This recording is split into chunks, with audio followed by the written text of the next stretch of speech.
Hello viewers, welcome to Ramu சமையல். இன்றைக்கி நம்ம சமையலாக பார்க்க போகிறது ஒரு தொக்கு ரெசிபி தான் நம்ம பார்க்க போகிறோம். நெல்லிக்காய் தொக்கு.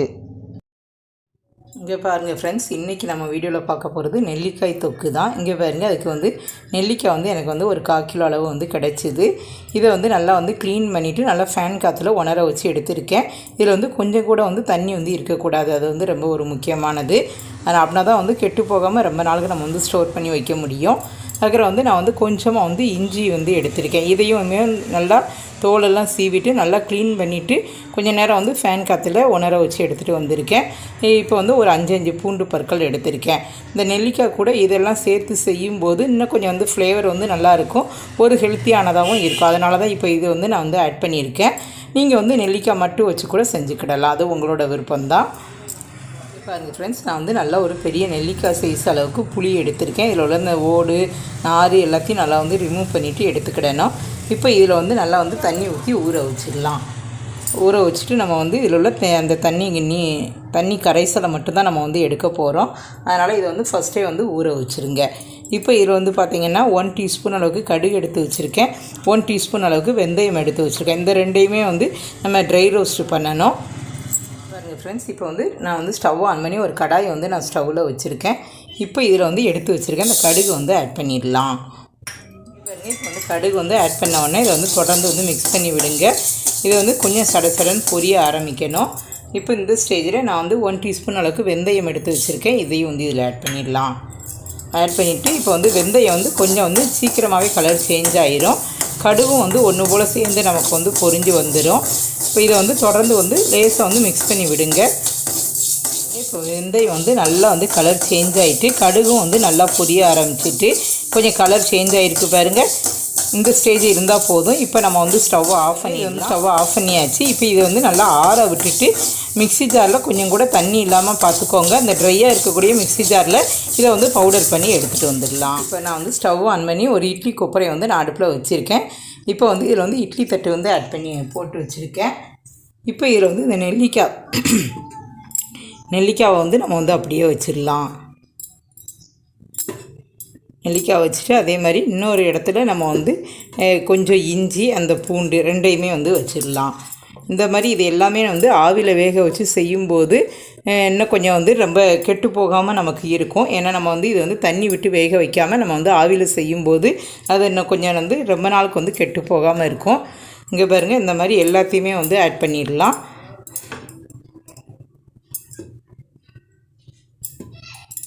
இப்போ இதை எல்லாத்தையும் ஆட் பண்ணியாச்சு. இப்போ இதை கரெக்டாக மூடி போட்டு ஒரு 5 to 7 மினிட்ஸ் இதை வேக வச்சா போதும். அதுவே நமக்கு போதுமான அளவாக இருக்கும். இடையில எடுத்து பார்த்தீங்கன்னா இது லேசாக வெடிப்பு வந்துருக்கு. அந்த ஸ்டேஜ் வரும்போது நம்ம ஸ்டவ்வை ஆஃப் பண்ணிடலாம். பாருங்கள் ஃப்ரெண்ட்ஸ், நான் ஒரு 7 மினிட்ஸ் வரை வச்சுருக்கேன். இங்கே பாருங்கள், இப்படி ஒரு ஃபோர்க்கை வச்சு குத்தி விட்டு பாருங்கள். ஃபைனாக நமக்கு உள்ளே போது பாருங்கள். இந்த ஸ்டேஜ் இருந்தாலே போதும். இப்போ நம்ம ஸ்டவ்வை ஆஃப் பண்ணிவிட்டு இதையெல்லாம் நல்லா ஆற விட்டு எடுத்துகிட்டு வந்துடலாம்.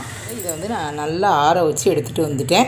இப்போ ஃபஸ்ட்டு மிக்ஸி ஜாரில் இஞ்சியும் பூண்டையும் போட்டு ஒரு சுற்று விட்டுட்டு இப்போ இந்த நெல்லிக்காயும் ஒரு சுற்று விட்டு எடுத்துகிட்டு வந்துடலாம். ரொம்ப ஃபைனாக அரைக்கணும்னு அவசியம் இல்லை.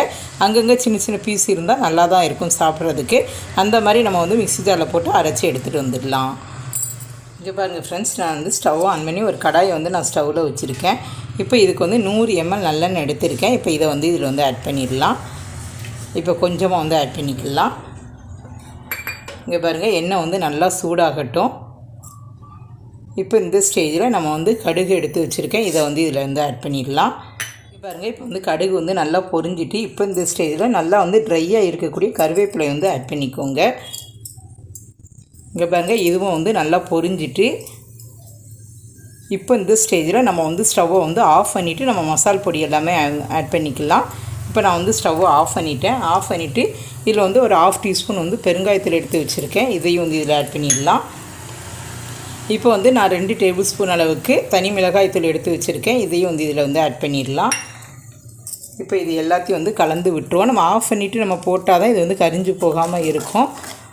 இந்த பாருங்க, இப்படி ஆட் பண்ணியாச்சு. இப்போ இந்த ஸ்டேஜில் நம்ம கொஞ்சமாக வெந்தயமும் கடுகும் வறுத்து பொடி பண்ணது இருக்குது பாருங்கள், அதையும் இதில் ஆட் பண்ணிடலாம். ஆட் பண்ணிவிட்டு இப்போ நம்ம ஸ்டவ்வை ஆன் பண்ணிடலாம். ஆன் பண்ணிவிட்டு நல்லா வந்து சிம்மிலே வச்சுக்கோங்க. இப்போ எண்ணெயில் இது எல்லாத்தையும் நம்ம ஆட் பண்ணிட்டோம்னா அது கொஞ்சம் கலர்ஃபுல்லாகவும் இருக்கும், நல்ல ஒரு ஃப்ளேவரும் இருக்கும் அந்த எண்ணெயில் ஆட் பண்ணுறதுனால. இங்கே பாருங்கள், இப்போ இது வந்து இதிலே வந்து நல்லா வந்து கொதிச்சுட்டு இப்போ இந்த ஸ்டேஜில் 1/4 டீஸ்பூன் வந்து மஞ்சள் பொடி எடுத்து வச்சுருக்கேன். இதையும் வந்து இதில் ஆட் பண்ணிடலாம். ஆட் பண்ணியாச்சு. இப்போ நம்ம வந்து புளிக்கரைசல் எடுத்து வச்சுருக்கோம் பாருங்கள், அதையும் வந்து இதில் ஆட் பண்ணிடலாம். ஆட் பண்ணிவிட்டு இதை வந்து நல்லா கலந்து விடணும். இங்கே பாருங்கள், நல்லா ஸ்டவ்வை வந்து சிம்மிலே வச்சுக்கோங்க. சிம்மிலே வச்சுட்டு இது எல்லாத்தையும் வந்து நல்லா வந்து கொதிக்க விடணும்.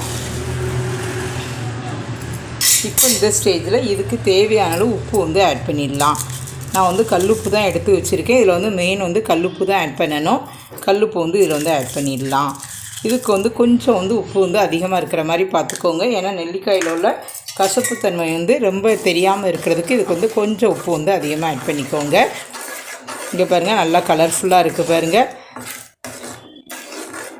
இப்போ இந்த ஸ்டேஜில் நம்ம வந்து அரைச்சி வச்சுருந்த அந்த நெல்லிக்காய், இஞ்சி, பூண்டு அந்த விழுது இருக்குது பாருங்கள், இது வந்து மிக்ஸி ஜாரில் போடும்போது தண்ணி ஊற்றாமல் அப்படியே வந்து மெதுவாக வந்து நல்லா ஒரு சுற்றி விட்டு எடுத்துகிட்டு வந்திருக்கேன். இதையும் வந்து இதில் வந்து ஆட் பண்ணிடலாம். இது வந்து தண்ணி விட்டு எதுவும் அரைச்சிடக்கூடாது, அது மட்டும் பார்த்து செஞ்சுக்கோங்க.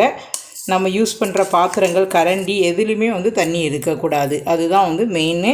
அப்படின்னா தான் வந்து இந்த தொக்கு, ஊறுகாய் அந்த மாதிரி இதெல்லாம் வந்து கெட்டு போகாமல் ரொம்ப நாளுக்கு இருக்கும்.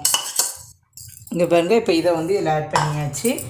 ஆட் பண்ணிவிட்டு ஸ்டவ் வந்து சிம்மிலே வச்சுட்டு இப்போ இதை வந்து நல்லா வந்து கலந்து விடுங்க. இப்போ வந்து லிக்விடாக இருக்கிற மாதிரி தான் தெரியும். இன்னும் கொஞ்சம் நேரத்தில் வந்து பார்த்திங்கன்னா நல்லா வந்து திக்கான கன்சிஸ்டன்சிக்கு வந்துடும். இப்போ இதை வந்து தொடர்ந்து வந்து மிக்ஸ் பண்ணி விட்டுக்கிட்டே இருக்கணும். இப்போ இது எல்லாமே வந்து நல்லா ஒன்றா கலந்து வரணும் நமக்கு. இப்போ வந்து எவ்வளோ நம்ம வந்து எண்ணெய், புளித்தண்ணி எல்லாமே ஆட் பண்ணியிருந்தோம் பாருங்கள். இது எல்லாமே இப்போ வந்து அப்சர்வ் ஆகிட்டு இப்போ இந்த ஸ்டேஜில் இன்னும் கொஞ்சம் எண்ணெய் வந்து பிரிஞ்சு வரணும். அந்த ஸ்டேஜ் வரக்கூடிய அளவுக்கு இந்த தொக்கு வந்து நம்ம வந்து ஸ்டவ்லேயே வச்சுருக்கணும். அதனால் சிம்மிலே வச்சுட்டு இப்படி கலந்து விட்டுக்கிட்டே இருங்க, இல்லைனா வந்து அடிப்பிடிக்க ஆரம்பிச்சிடும். அது மட்டும் பார்த்து செஞ்சுக்கோங்க. இப்போ இந்த ஸ்டேஜில் இன்னும் கொஞ்சமாக வந்து நம்ம வந்து நல்லெண்ணெய் வந்து ஆட் பண்ணிக்கலாம். இது வந்து நேச்சுரல் ப்ரிசர்வேட்டிவ் தான் நம்ம வந்து ஆட் பண்ணுதோம். கல்லுப்பு, நல்லெண்ணெய், அப்புறம் கடுகு, வெந்தயம் பொடி, இதுதான் வந்து மெயின். இந்த மாதிரி நீங்கள் வந்து செஞ்சு வச்சுக்கிட்டிங்கன்னா 3 மாதம் ஆனாலும் கெட்டு போகாமல் நமக்கு வந்து அப்படியே இருக்கும். நல்லா சூடான சாதத்தில் இது வந்து 1 ஸ்பூன் போட்டு சாப்பிட்டிங்கன்னா அவ்வளோ ஒரு ஹெல்த்தியாகவும் இருக்கும். ஏன்னா நெல்லிக்காய் வந்து எந்த அளவுக்கு ஹெல்த்தியானதுன்னு நம்ம எல்லாருக்குமே தெரியும். டெய்லி ஒரு நெல்லிக்காய் நம்ம சாப்பிட்டோம்னா நம்ம டாக்டர்கிட்ட போகிற வேலையே இருக்காது அப்படின்னு சொல்லுவாங்க. அந்தளவுக்கு வந்து நெல்லிக்காய் வந்து விட்டமின் சி, எல்லா விட்டமின்ஸும் நிறைந்த ஒரு இது. அதை இந்த மாதிரியும் வந்து நம்ம செஞ்சு வச்சுக்கிடலாம். இப்படி வந்து தொடர்ந்து வந்து மிக்ஸ் பண்ணி விட்டுக்கிட்டே இருக்கணும்.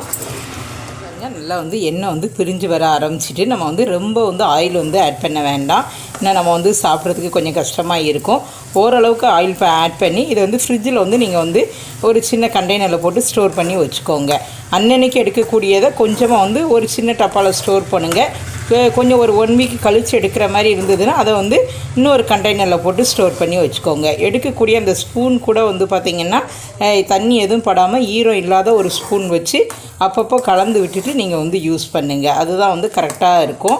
இங்கே பாருங்கள், நல்லா வந்து எண்ணெய் பிரிஞ்சு வந்துட்டு இப்போ இந்த ஸ்டேஜில் நான் வந்து ஒரு 1 டீஸ்பூன் அளவுக்கு நாட்டு சக்கரை எடுத்து வச்சுருக்கேன். இதையும் வந்து இதில் ஆட் பண்ணிடலாம்.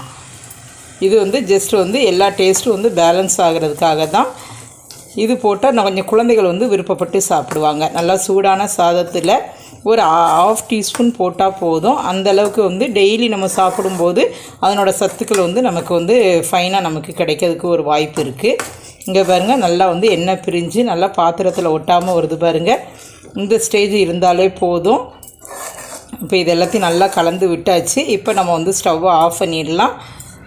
இதே மாதிரி தொக்கெல்லாம் உங்கள் வீட்லேயும் செஞ்சு பாருங்கள். இப்போ சீசன் கிடைக்கும் போதே இந்த மாதிரி இதெல்லாம் செஞ்சு வச்சுட்டு நம்ம வந்து ஹெல்த்தியான ஒரு லஞ்ச் வந்து நீங்களும் எடுத்துக்கோங்க. இது மாதிரி ரெசிபிஸ் வேணும்னா மறக்காமல் நம்ம ராமு சமையலுக்கு ஒரு சப்ஸ்கிரைப் பண்ணுங்கள். வியூவர்ஸ், இந்த ரெசிபியை நீங்கள் ரொம்ப என்ஜாய் பண்ணியிருப்பீங்கன்னு நினைக்கிறேன். உங்களுக்கு இந்த வீடியோ பிடிச்சிருக்குன்னா லைக் பண்ணுங்கள், ஷேர் பண்ணுங்கள். மறக்காமல் ராமு சமையலுக்கு சப்ஸ்கிரைப் பண்ணிவிட்டு பக்கத்தில் இருக்க பெல் ஐக்கானை கிளிக் பண்ணிடுங்க. Okay viewers, thank you.